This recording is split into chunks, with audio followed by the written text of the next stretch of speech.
Well, it's a great pleasure to have you here this afternoon. My name's Suzanne Campbell, and I'm the CEO of the AIIA.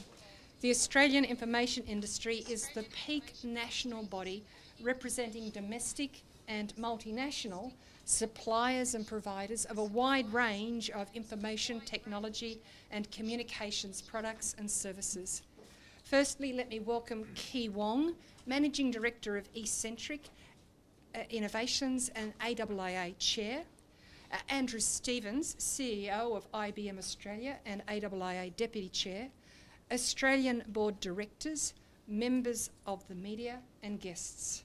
And thank you all for joining us this afternoon, either in person or by video, as this afternoon's proceedings are being video streamed, to members of the AIIA and also to our team located in Canberra. The purpose of this afternoon's meeting is to launch the AIIA's 2013 election platform, SmartICT, Australia's platform for prosperity for all Australians. It's a great privilege to be here today on behalf of all AIIA members to put a stake in the ground and position the critical importance of ICT to Australia's future as we move towards our upcoming federal election. Before I go any further, I'd like to thank all AIIA members who have contributed to the development of this election platform, and Robert Hillard, Chief Operating Officer, Deloitte Consulting, and AIIA board member, who is kindly hosting us here this afternoon. It may seem that I'm talking to the converted, giving the audience, but let me make the point nevertheless. ICT is driving profound, indeed transformational change across every aspect of our contemporary life. As Gartner would say, the nexus of converging ICT trends, social interaction, mobility, cloud and information is building upon and transforming user behaviour while changing and creating new business models. As we look around, we can see ICT has changed the way we work, communicate, collaborate and connect in our communities and with each other. It's changing how things are done, creating new activities, introducing new jobs and new work processes, changing business models and driving innovation within our own sector and also across every other industry sector. It's already transformed music and publishing industries, is driving new retail, health service and education models, offering smart logistics systems and service delivery systems, revolutionising how we think about science and how we operate primary and manufacturing industries. It's hard to think of any sector that's not touched by, powered by or being transformed by ICT. ICT drives both innovation and productivity and will increasingly also define our ability to perform and effectively compete in a globally connected world. Analysis in the just released 2013 World Economic Forum Global Information Technology Report estimates that in the last 2 years alone, ICT digitisation has provided an additional $200 billion to the world economy and 6 million jobs worldwide. Even more interesting, though, is the fact that the economic impact of digitisation accelerates as countries move to more advanced stages of digitisation. And conversely, those countries that are digitally constrained, even with the presence of broadband infrastructure, receive less benefit. The reason for this is largely because they have also yet to establish the ecosystem to capitalise on the benefits of smart ICT. And it's exactly this point that underpins the AIIA Smart ICT election platform.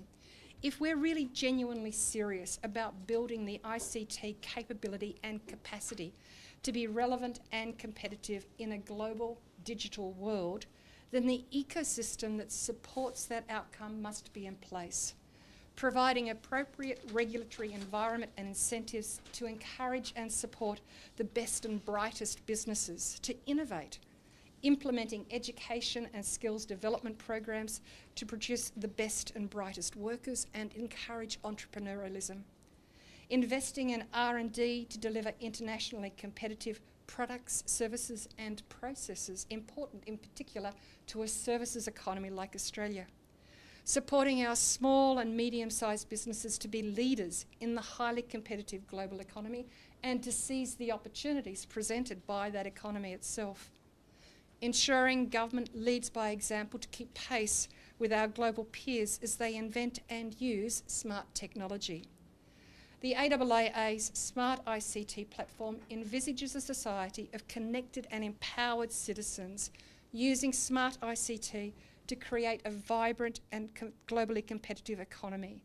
It's about shifting the focus from simply putting in place infrastructure to actually using it, and with an emphasis on government using this technology by example, leading by example, ensuring the right incentives are in place to stimulate growth and innovation by ICT startups, motivating small and medium-sized enterprises to improve their productivity and competitiveness by getting online and being digitally capable, addressing our ICT skills shortage, growing our ICT capability through improved R&D capacity and forging increasingly better links between research and industry, and finally acknowledging the value of ICT by tracking and measuring its performance. These are all equally important, but there's one point in particular that I'd like to specifically draw out today. Analysis done by the World Economic Forum provides clear evidence that government leadership is critical to accelerating digital take-up, both in terms of setting direction and also by leading by example. With this in mind, the AIIA strongly encourages government to be more proactive and diligent in exercising its leadership in driving digital capability and take-up to capture the benefits for the whole of the economy. Imagine the innovation that could be stimulated with all of government data online, or the productivity enhancements with 90% of citizens transacting with government online by 2020. At the end of the day, if we're serious about our global future and the future for our children, and about building a sustainable and prosperous future, then it's time government, indeed all of us, took ICT seriously. I'd now like to introduce AIIA Chair Kee Wong, who will elaborate particularly on the themes of SMEs and globalisation. And after Kee has spoken, Deputy Chair Andrew Stevens will speak about why the recommendations here today are key to Australia's future role in the global digital economy. Finally, we'll take questions and answers, and Amanda from Fuel will help with that process. Thank you very much.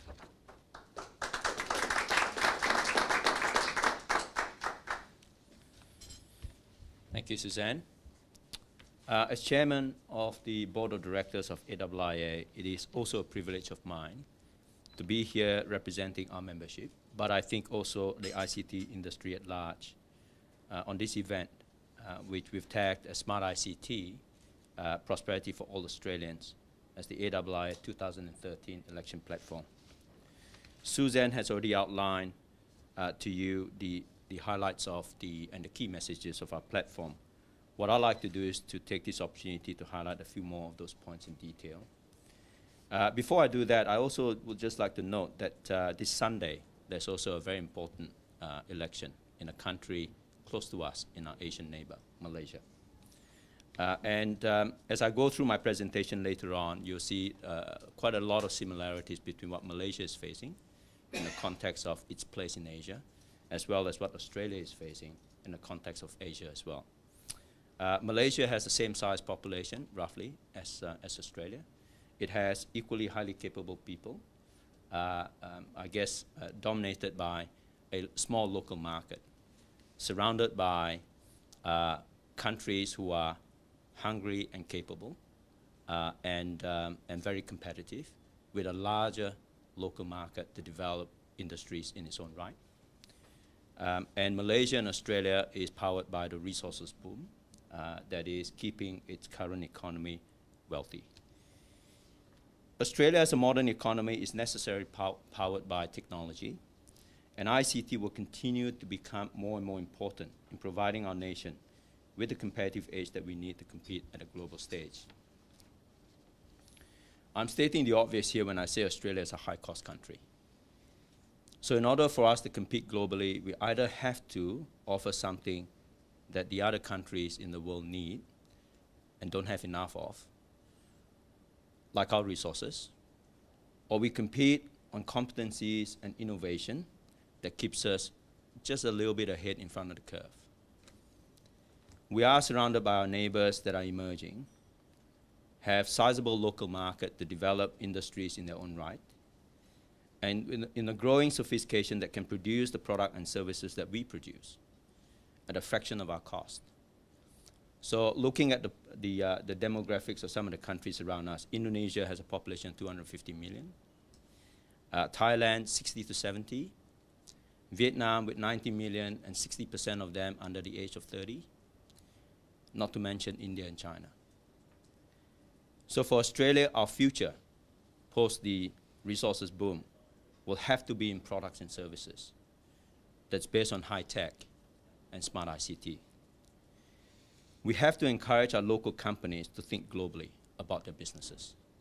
It's not a matter of size, whether you're a 3-person company, 30, 300. And it's not just about going after global markets, which I think is important for future growth, but it's also about global competitors coming into our local marketplace, which may impact our continuing survival in the long run. We have to encourage the spirit of entrepreneurship, which will create new businesses and jobs for the future. The type of entrepreneurship I see that will help propel Australia, creating future prosperity for all Australians, would be the concept of multiple, call it serial or parallel entrepreneurships, not unlike what we find in Silicon Valley. We have great entrepreneurs today and in the past that may have created 1 or 2 businesses in their lifetime. And then they retire to savor the fruits of their labor, which they rightly deserve. However, I think when surrounded by highly ambitious, hungry, capable, and populous neighboring countries in Asia, we cannot rely on this same model in the future. We need our 35-year-olds to be starting their 4th or 5th business. And by the time they are done, they would have started another 5 or 10. And even when they hang up their boots, they will continue to foster and help other entrepreneurs that come behind them. Speaking of Asia, whilst on the surface, it may seem that we compete with these countries, we can also partner with them for market access, as well as developing new markets. Australia has many comparative advantages that Asia still does not have. But we need to leverage these factors today and continue to invest so we stay ahead of the curve and we stay relevant and competitive way into the future, because our high cost is going to be the new normal now of doing business in Australia. Australia's strengths lie in many factors that we take for granted, but it is something that we have that our neighboring countries may not quite. Stable government system and political environment, a judicial system that gives confidence in the rule of law, and you can read that in big brackets, confidence that the protection of intellectual property will be guaranteed. A very sound financial institution system that withstood global financial crisis in 1997, the Asian crisis in 97, and of recent times. And our still great education system today, and obviously our diverse ethnicity and cultures. We are well placed to execute the Australia in the Asia Century mantra, to build great relationship with our neighbors in Asia, and to develop new markets for our ICT industries as well as other parts of our economies that is powered by high tech and smart ICT. In an election year, what we need is both sides of the politics to get the importance that technology plays in Australia's future prosperity. We need policies that make it easy for entrepreneurs to start a business, to get funding, and to grow and expand their business both locally and globally. We need policies that help encourage exports and develop global markets for our goods and services. We need smart policies that help develop high-value, tech-savvy skills locally through our education system, but also allow high-skilled professionals from overseas to come into our country to help fill gaps that will be needed to power our economic growth. Suzanne have outlined the key messages of our platforms earlier. in building national broadband infrastructure and encouraging its use universally by all our businesses, in stimulating growth and innovation for ICT startups, in providing appropriate tax incentives to adopt technology to increase productivity, having appropriate skills development policies locally, as well as complementary migration policies to fill gaps when we need them to grow our economies, policies that encourage entrepreneurship, like sensible tax application of the employer share option plan, and policies that encourage R&D and innovation to create new IP and commercialization of these into new products, new services, and ultimately new businesses. In my role as chair of AIIA, I am passionate about spreading this message, and hopefully I can add value and credibility to the message, as personally, as a serial entrepreneur myself, born in Malaysia, calling Australia home now, but have now developed and set up businesses in Malaysia, Singapore, and China. And I've invested in many different businesses in sectors that include services, technology, trading, property, retail, food and beverage. And I'll continue to do so for many years to come. So before I hand over to Andrew, just coming back to the question about similarities between Malaysia and Australia. Malaysia and Australia forms a synergy that is pretty obvious. We need each other because we have no scale in our own right. But Malaysia, in doing business in Malaysia, the cost is 1/3, at least, of what it would cost in Australia. Malaysia is very highly regarded in the Southeast Asia specifically, but Asia at large, and also the Middle East. I think it's a no-brainer for Australian companies, if they want to look at the Asian market, to look at how we can partner with Malaysian companies for market access into that region, but also for creating new markets into third countries. So with that, I'd now like to get Andrew to come up and talk, give us his messages. Thanks. Thank you very much, Key, and hello, whether you're here in the room or on our stream. Welcome and thank you for joining us. As the Deputy Chair of AIIA, I'm delighted to be here, and as you've already heard from Suzanne and from Key, the detail of the recommendations that we are releasing today, I hope you'll let me just comment on why they matter for Australia's future in the global digital economy. I'd like to start first with our fiscal position. We heard earlier this week, or in fact in the last few days, that the budget has somewhat of a shortfall of about $12 billion. This means that we need to confront serious questions about how we as a nation spend money, deliver services and source revenue. Some look at this situation and say the sky's falling in. I don't. I see it as a huge driver for fiscal transformation and for economic leadership.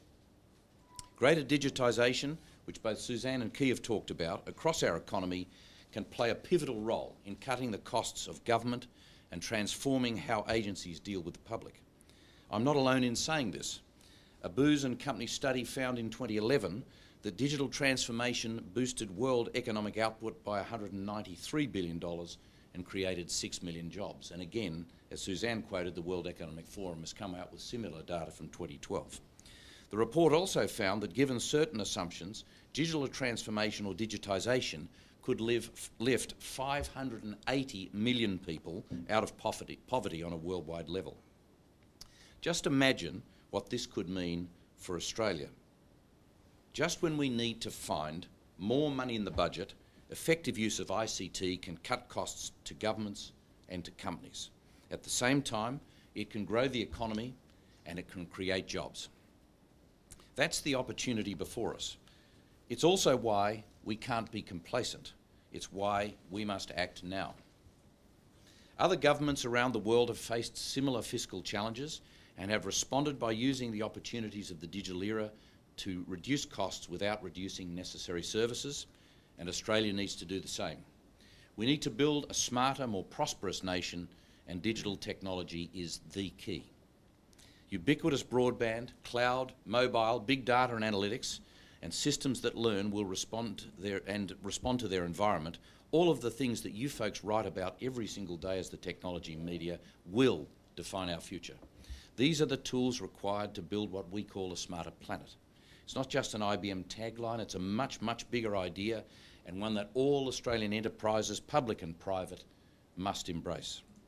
These technologies and approaches have the potential to deliver current and future generations of Australians an innovation economy that's high on growth, productivity and sustainability. Let me focus on 3 of the AIIA's recommendations as we think about how to achieve that goal. The first relates to broadband. Both sides of politics now agree that broadband is a source of competitive advantage, or potential competitive advantage. It's recognised as the utility for the 21st century. Without getting into the detail of which party's political broadband policy is best, IBM commissioned research that showed this new utility will be worth $1 trillion a year to our economy by 2050, $1 trillion. That's 8 times what it's worth today, and it shows how central broadband is going to become. Broadband delivery of digitised goods and services can change the very value of products and services themselves, not just how they're delivered. Think of the transformational changes we've seen in fields like yours, in print media, like in music and in banking. And then think about how much change we're yet to see in massive sectors like health, like transport, police, defence and social services as a whole. In fact, our research found that high-speed ubiquitous broadband would lift productivity growth back to 1.7% a year, which would return Australia to its long-term average. So it makes sense that the government makes maximum use of our national broadband infrastructure. It also makes sense to encourage citizens and suppliers to take it up.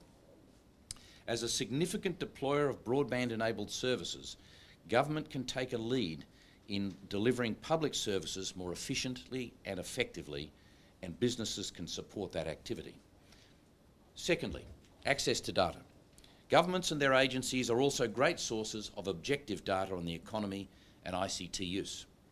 This is behind the call for open government data.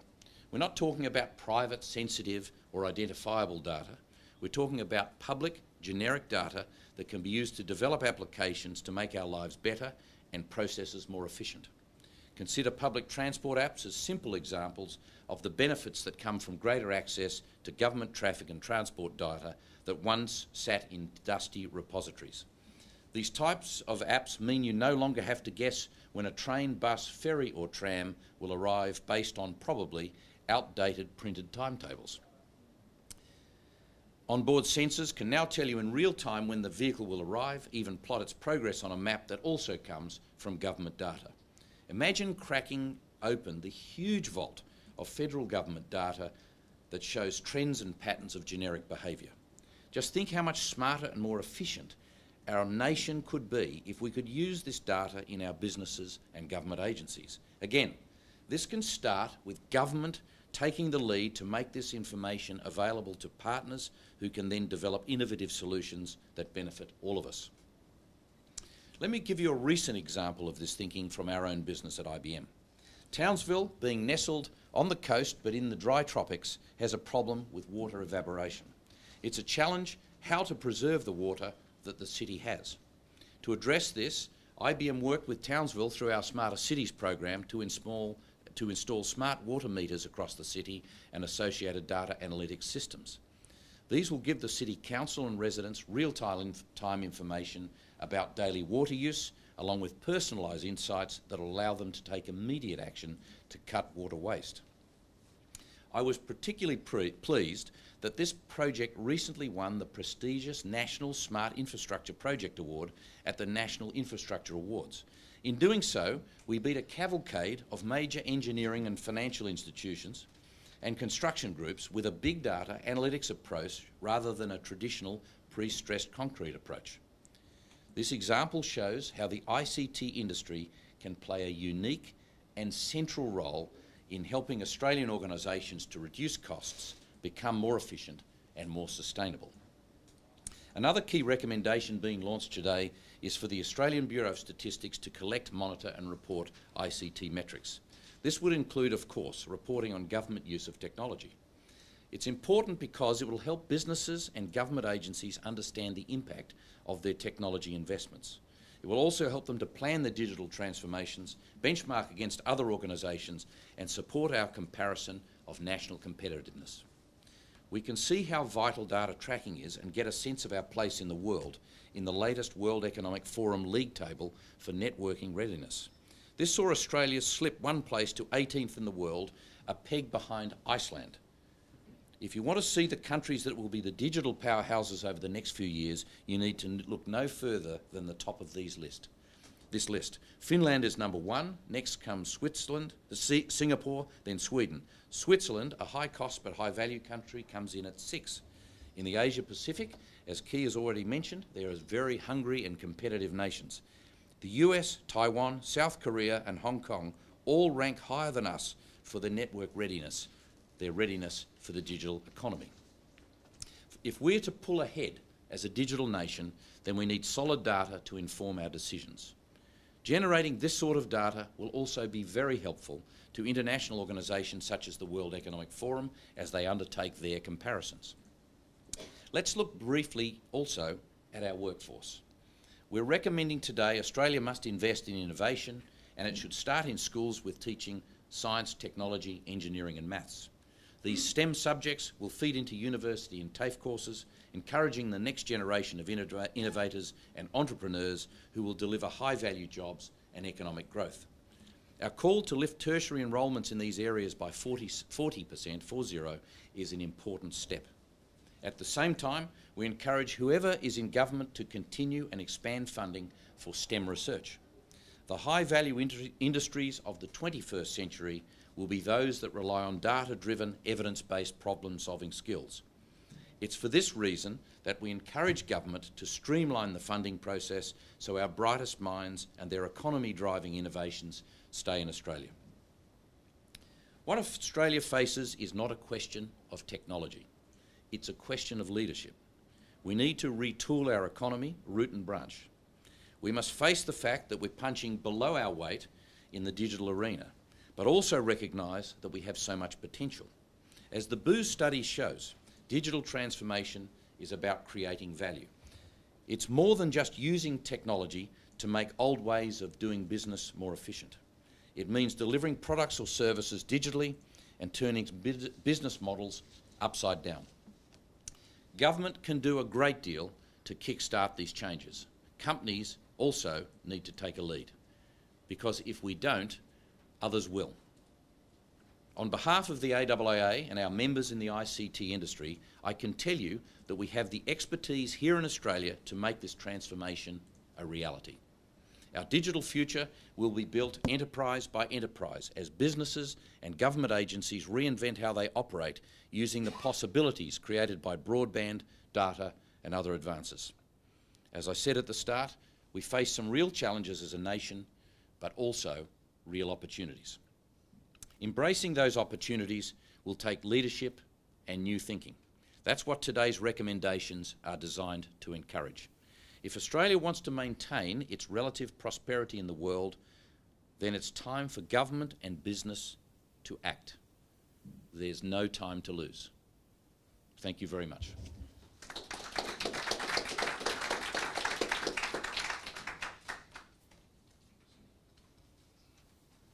Well, ladies and gentlemen, I hope you agree that we've heard some inspiring words from our Chair and Deputy Chair. But I also anticipate you've got some questions. So if we could start with some questions. Any questions? I'd be very surprised if there's none. Rebecca, please. Rebecca Merritt. Would any of you mind just outlining which areas specifically you think government has just not acted and that's not excusable? Andrew, would you mind taking that one? Would you like to do that? I think as a general rule, in the Australian economy, while we've made good progress in implementing the app economy, I don't think we've started to take away the old world. And so the reality is we may well have increased the cost by running both models, the bricks and mortar model and the direct mobility powered model, and I think it's both business and government, and so that would be the number one area where I would say. So in trying to move to the future, we may well have actually increased cost, and it may be capital costs that have gone up, which are flowing through in depreciation year after year. Rebecca, in response to that question, I also point you in the background briefing paper that you have is reference to a report from AIIA, which talks about the use of ICT in government. Now, it's a little bit old because, like the problem with the ABX, funding for that particular report series no longer exists. So the last data points we have are 2009, 10 and 11. But what we can see over those 3 years, as reported by AIIA, is that use of the internet for inquiries and response from government and citizens has gone down. And over those 3 years, inquiries and response by telephone has gone up. And that's probably not the combination of expectations that you might bring to that data, but that's where we're at the moment. So it's a little bit like Andrew's point about some legacy, and it's also an issue about balance and direction, trend direction. Key. Just to add to that, I think the Key, government... would you like to come forward? So I think one of the key issue is I think there's a pattern of piecemeal reaction to an issue. I think one of the biggest transformation that government can take is a holistic tax reform agenda that encourages not just the ICT industry, but all other industries to prosper. ICT is an enabler of our economy. At the end of the day, there are lots of parts of our economies that need to prosper. And I think, for example, I'll just pick one, which affects not just the ICT industry, but a lot. The ESOP, which is the Employee Share Option Plan, that tax regime has to change. It's been around for too long. We've talked about it for too long. And unless you change that, you don't encourage the spirit of entrepreneurship in the country that is needed. thank you. Thank you very much, Key. Liz. We've just put some work with Norton Rose, and we've put a brochure in the packs just about the SOP plan, so that might be helpful, just talking about how that can be done. And that report is also referenced in the background briefing paper. Thank you, Liz. Next question. Richard Chegwin, Register. If I look at the technology industries 30 years ago, one other characteristic that is vastly different now to then is, compared to the early 1980s, IT companies don't train anyone anymore. They long ago, you know, the armies of trained people coming out of companies like AIIA in that era, or telecom, or whatever, are no longer. That burden has been relinquished by the industry, handed to the government. Now the industry is saying, hey, put all the people through university for us so we can hire them. And the industry wants less tax. Why do I have a problem with this? Yeah, Richard, I think part of the problem is that that's not actually completely factually correct. There's quite a lot of training happening in business. What we don't have, though, is a cohesive perspective on that.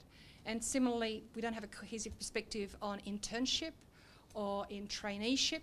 We have points, data points, which are not you're filling out the whole constellation. So training and the transition through the education cycle from primary to high, from high into either TAFE or university is problematic for us. There are lots of breaks in that journey.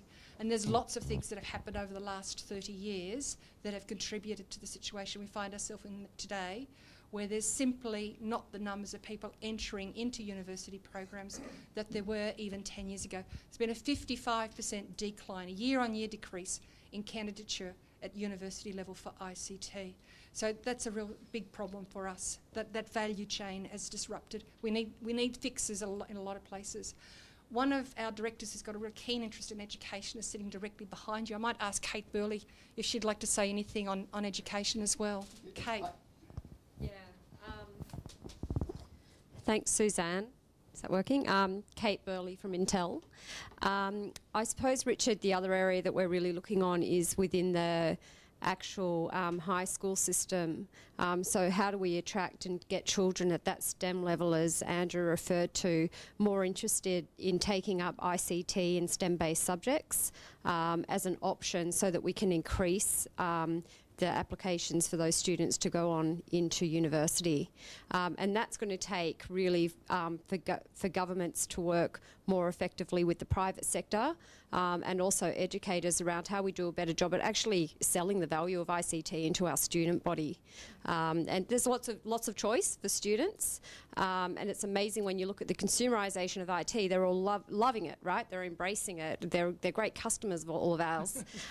It's a little bit shattering when you realise how little they actually know about what's running it in the background. And we've lost that, and we don't want to lose it permanently in Australia, because then we'll lose the innovation that comes from it in the future. There are two things that I'd call out in addition to what Kate's been saying. One is, when I talk about the decline in university candidates in ICT, that trend is pretty much consistent across the nation, except for one place. In the southeast corner of Queensland, where John Grant, another one of the AIIA directors, calls home, in that southeast corner, there's a program called Project X. It's been championed and led by NICTA. It's a coalition of 8 universities and industry. And the intervention into schools is showing teachers, parents, career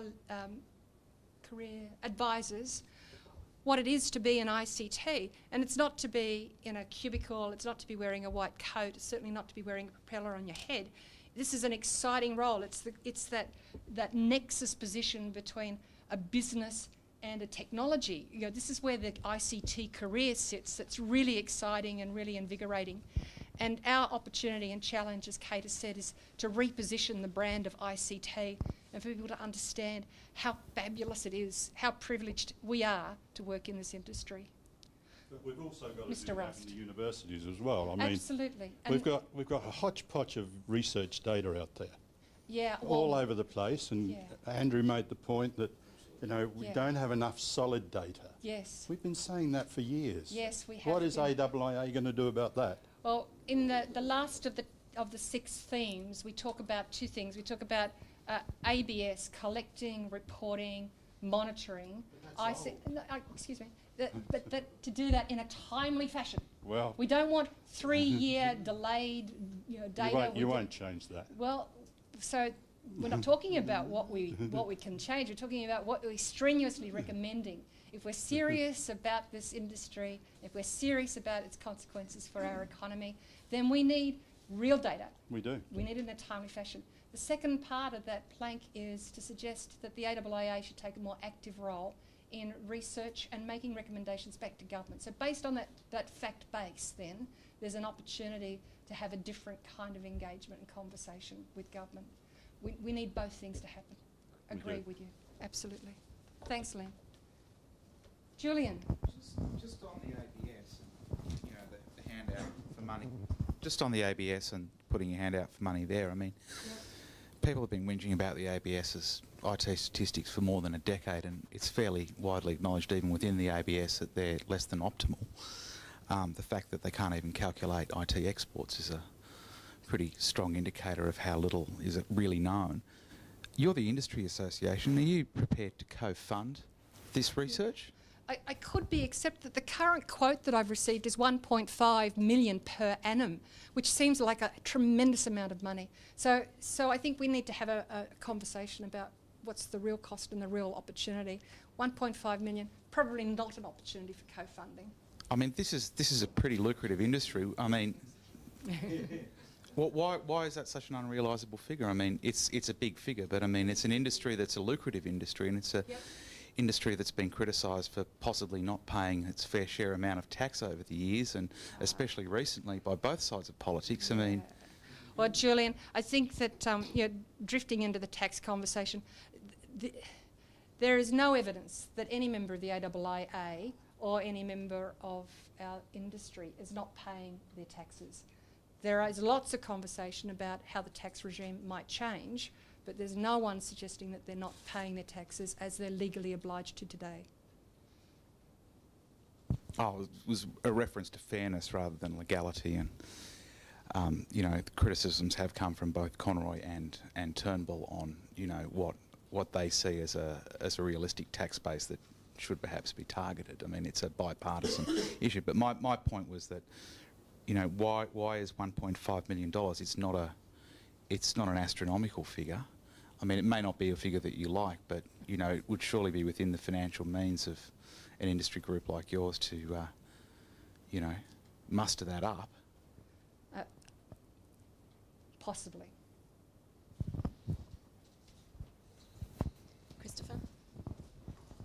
Christopher J from the AFR.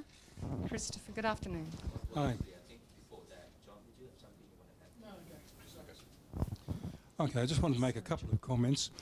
First of all, on that bit about the in connection with government increasing on the phone and decreasing on the internet. Yeah. This is an area I've been spending several years having a very close look at.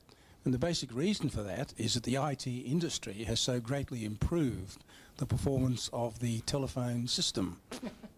The simple fact that anyone who answers you on the phone immediately has all your data up on a screen, which of course is provided by the IT industry using the internet. Yes.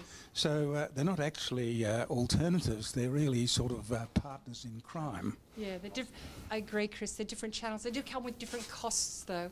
And to Andrew's point about maintaining both a new way of doing things and an old way of doing things, perhaps we need just the most cost-effective way of doing things. Except that with the phone system, if you look at the figures for how long it takes to actually resolve an issue properly and how many times you have to do repeat business, and I've been through these tables in considerable detail, you'll find out that very often the phone actually comes out better from a departmental point of view.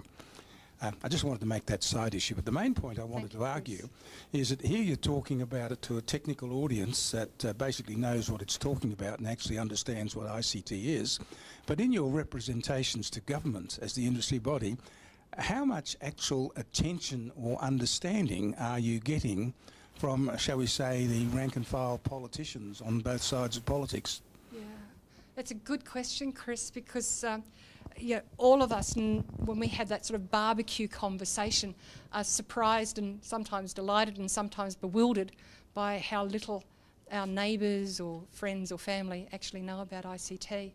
So what I can share with you is that both government and coalition members that we're dealing with, House of Reps and Senate, are incredibly curious about what they don't know. And Suzanne Roche and I enjoy conversations which are wide-ranging, demanding, inquiring, and I'm actually very energised by the level of interest in what ICT is and what it can do. Some of the people we're dealing with have had past careers in some aspect of ICT. They might have been in an industry association themselves or in some aspect of the industry, and they all bring an inquiring mind. Absolutely the case. Yeah. Supplementary question there. Okay, you're energised. Now, are we talking the last few months? Absolutely, yeah. So in other words, is there something of a sort of sea change coming up compared to, say, a couple of years ago? I can't answer a couple of years ago, Chris, because I didn't have this role. But looking in the back row, John Grant, you've been around for ages. In the most complimentary of ways. John, tell us what you're seeing. Yeah. I don't know whether I'm going to answer that question, but I wouldn't mind making a comment, I suppose, to one of Chris's comments, which is about you talking to a technical audience who understands ICT, and the other comment, which was around the ABS and the $1.5 million.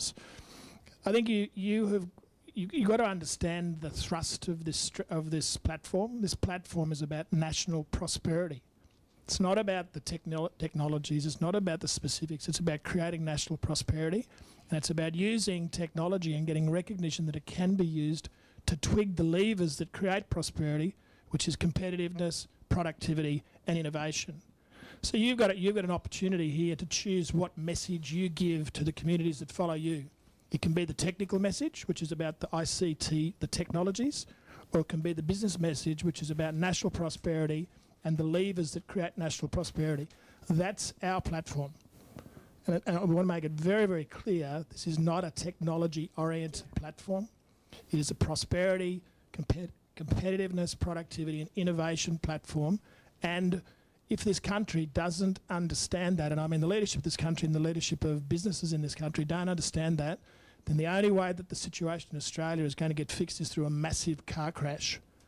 This nation will have to experience a very significant financial crash in order to understand how it restructures itself competitively. Well, it's potential. I don't want to go that far, but because we should be smarter. We should be smarter than that. And I guess what we're saying is we'd like you to be conveying the message that we should be smarter than that.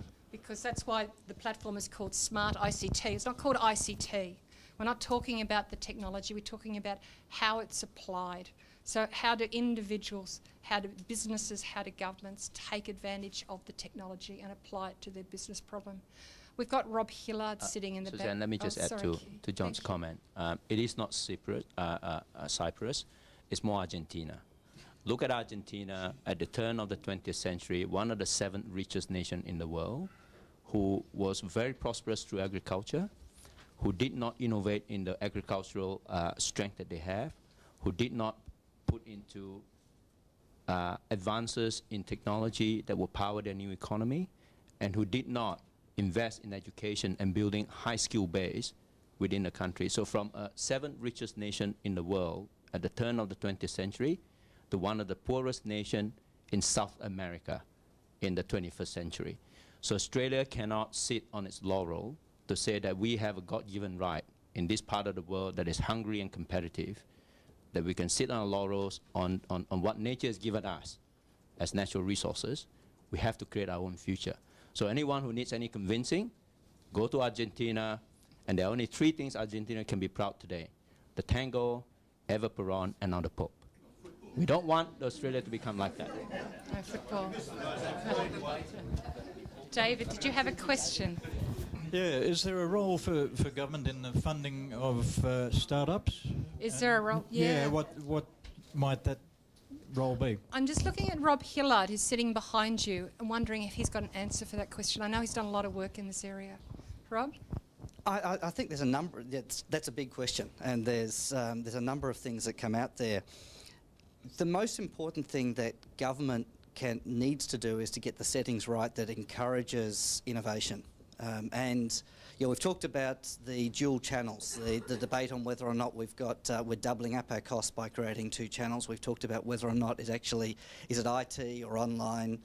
But ultimately, government is a big buyer of capability. Government has the ability to seed major parts of the economy, and government is very nervous of ICT. There is very much a sense that you can invest a lot of money in big projects and they can go wrong, and yet there's a desire to accumulate projects together and put them out. Just consider a world where government's actually thinking about startups and thinking about how it can make sure that Australian value is applied quickly and early on in the innovation cycle out to the community, so it's earning money from its own immediate domestic market before it goes out further. Yeah, in that environment, projects are potentially broken up. Government contracts are in smaller pieces, and potentially the market is actually allowed to do things that government has traditionally done in bricks and mortar in quite different ways. Yeah, consider an environment where if government is creating portals rather than saying it's replicating a call centre, it's allowing multiple innovators, startups, to actually compete with each other to offer that service directly on a transaction basis. The risk is much lower. Market is allowed to do what it needs, and startups have an opportunity to have an immediate domestic market that allows them to slingshot into wider markets in the future. Rebecca. Sorry. Yeah, and then we'll go to Karis. Thank you. Thanks, Rebecca. Just going back to the 12 billion shortfall that's just sort of recently been announced, would you share any concerns you might have and how that might impact ICT negatively? Or ICT negatively. I think if you work the mathematics, 12 billion tax shortfall means 36 billion of profit shortfall, and that means about 360 billion of revenue shortfall in the economy for businesses. 360 billion shortfall in the economy, I think, would be a big impact for all businesses, ICT included. So if you take into That'll be the impact. That's the shortfall in the industry. So I think this thing about innovation and the role of ICT that Rob was talking about before, and John also, I think that's an important part of what it is, that the way you're going to reflect this platform, because there's actually not evidence that we are in a bad position, and I've looked at all of the innovation reports, OECD, World Economic Forum, you name it, Milken Institute with GE, we've looked at them all. And we've looked at where we rate in things like availability of venture capital and equity funding.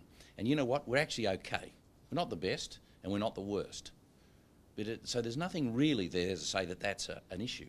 I tell you what's something that isn't measured by any of those reports, and it's the demand side of innovation. And this is the question that John's on, which is, are we going to have a calamity to realise that we need to get and apply this technology in an innovative way, or are we going to get on with it? That's the question. So if you said, what would I like you to write about and reflect on? I'd like you to do that. Because we, as you can tell from Key, myself, Suzanne, and all of the board directors who are here, we're very passionate about that issue. We see an enormous opportunity, and like you, we sort of know a bit about this stuff, and we know what it can do. So I think that's the point. That's the point that we're trying to get to, and there are a number of levers. But I think innovation, it's on the demand side that we really need to be working, because the supply side is there. And that's why I say it's not about the technology, it's about the leadership. It's about a decision to make and do something. Just on that point, though, leadership, who's the leaders on the other side of the fence? Who are the people that you've worked with or you've talked to that you feel really do understand ICT? Name some personalities. Who do? Well, in financial services, look at who's got the share. In government? Yes. There's a number of examples there, and I'm going to go to the ABS, for example. If I look at the e-census as an example, next time when you do the census, you'll have to opt out of electronic to do paper. 65% will do. There'll be 4 million concurrent users in those few hours when everybody has to process their census data on that night, right? I think in the end we'll do more frequent census information. We won't wait 5 years because it will be there. So I think if you go to Brian Pink, he's an innovator, absolutely, as an example. So I don't think it's private or public sector oriented, Len, and I know you know that. I think there are examples everywhere. But the thing is, for every bird's nest, shoes of prey, Kogan Enterprises, whatever it is, we need the big end of town in both public and private sector to get serious about that, and that's why I say it's the demand side, because the industry and our members are standing shoulder to shoulder ready to actually help and make sure that that happens. You know what, in the application of technology, the World Economic Forum, I think it is, rates us poor. Poor. That means we're in the bottom third. But I don't think we think... Wake up. No, because we, you know what? Because we don't produce no, research to we think that we know, but we think we're punching above our weight. The world says we're not, Len. Yeah. We're not. So there's the challenge. There's the challenge. I'd just be happy if we punched at our weight, you know. I think we've got time for 2 quick questions. Karis and Richard. Okay, Karis. So yeah, on the demand side of innovation, absolutely. But I think the issue that we see constantly is Australian companies don't have to compete because they're in duopolistic or kind of very limited competition environments. So that's not my question, but my question is related to the R&D tax incentive, which goes back to that, and that is that the government has actually cracked down on that already, and you know the AIIA is asking for it to go back the other way. The reason it cracked down on it was the fact that companies were using it to do things that weren't innovative repeatedly, and that's why that's happened. And now we go and talk to banks and organisations that are fingered for doing that very thing, and the thing they say to us is, well, you know, we work with global companies like, and I'm not going to name any, but you know, they have an R&D budget that's far in excess of any money that we could ever spend, and so therefore we'll partner with those big companies who are spending on R&D. But that doesn't leave Australia in a very good situation because those companies are not headquartered in Australia and they're not headquartering their R&D here. So maybe a tax incentive is not really the way we should be going. Karis, that's a really good question. The observation I'd make is failure to comply doesn't mean it's a bad idea. It means compliance needs to be managed. So let's talk about this in 2 different ways. What's the upside real advantage of supporting R&D in Australia? And the upside real advantage is the creation of vital industry participants in ICT who can support the industry in Australia and create market beyond our boundaries. That's what we're talking about, prosperity. In respect of compliance, if they're not complying, address that issue. But don't pull the whole scheme. That's kind of baby out with the bathwater, yeah? Good question, thank you. Richard, you had the last one for the evening. Thank you. For anyone, really, on the one hand, we have the encouragement of startup, sort of hooray, I saw that go around in 2001 as well. But what of the companies, and if I'll pull names that I can remember, Professional Advantage or Netcom or Finisar, companies like that, of the stable, organically growing, they're no longer startups, but I don't hear much, in fact, no, I don't hear any voice practically anywhere because, well, we're not going to improve the tax position on employee share options. Who cares? What about those companies? I'm not sure entirely I understand the question, Richard. I'm sorry. Can you just... None of the policies appear to pay any attention to the stable base that we actually need to get stuff lifted out from. The stable and existing companies, their complaint to journalists when the startups debate arises is, good, thanks, I was a startup 20 years ago. Okay. This is no good to me now. Yeah. I see Key's eager to answer this question. Key. I think I want to answer the question in a couple of ways. There is no more riskier business than the mining industry. And Australia is a leader in mining, both in exploration and also in production and export. Why? It is because the mining industry has codified the risk so that market understands it. And they understand what risk they're taking and what enormous return they can get. Why is Silicon Valley successful? Because in that ecosystem, they have also codified the success and failure of pricing how you need to innovate, invest in innovation, and commercializing it. So 10 years ago, Google didn't exist. Today, they are a workforce, right? And IBM, I used to be an employee of IBM, continues to power innovation. It's still the largest patent register every year, without a doubt. 40 a day. Is that right? Every day. Now, Sundays too. And sometimes it changes lives. Now, why is Silicon Valley so successful? I can say this as an entrepreneur in Australia. I invest in a number of technology companies that currently sit in Silicon Valley. Because Australians are not good at backing our own innovation. I will say that.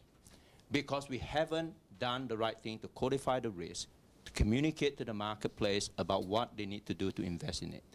We are great as a country in investing in retail and investing in shall we say, domestic, shall we say, residential or commercial properties. Why? Because we understand. Today, you ask any mom and pop on the streets, residential property will return 4%, with maybe capital gains of double it in a good year, in a good period in 5 or 10 years. Otherwise, it'll be beyond that. People will invest where they understand where the risks are. And I think we have a bit of work to do. We have a great example in the mining industry. I also want to say, in the second way of doing it is, the other country in Asia that I've just come back 2 weeks ago is Taiwan. Now, Taiwan has a population of 23 million people. It has an economy the same size as Australia, 1.3 to 1.5 trillion US dollars. All of it is export, and they have no mines, they have no agriculture. It is what government do to say, when you are surrounded by people who don't like you, and you have to survive, and you have to put food on the table, what can we do to innovate? So if Taiwan sneezes, China catches a cold in technology. So your Apple and your iPhone and your iPads. Hon Hai is a Taiwanese company. They're subsidiary in Hong Kong, in China, in Guangzhou, in Shenzhen. Foxconn makes the world supply of technology we take for granted. So think what we can do with 22 million people, with all the natural resources that were 23 today. Yes? Just ticked over. Average weight of 65. That's right. So if we go to Taiwan and say, let's swap countries, they will do it at a drop of a hat, and they'll do what they do well now, just in a bigger landmass with all the riches we have. It's not hard for Australia to stay competitive. We just have to get on and just do it. Taiwan started it 25 years ago. And there's the challenge. So today's announcement has been about saying we need to rise to the challenge of applying smart ICT. And I really want to thank everyone that's come along this afternoon for sharing your views, asking your questions, and encouraging us to expand on these themes. And I'm looking forward to the opportunity to continue the conversation over the coming weeks and months. Thank you all. Thanks very much.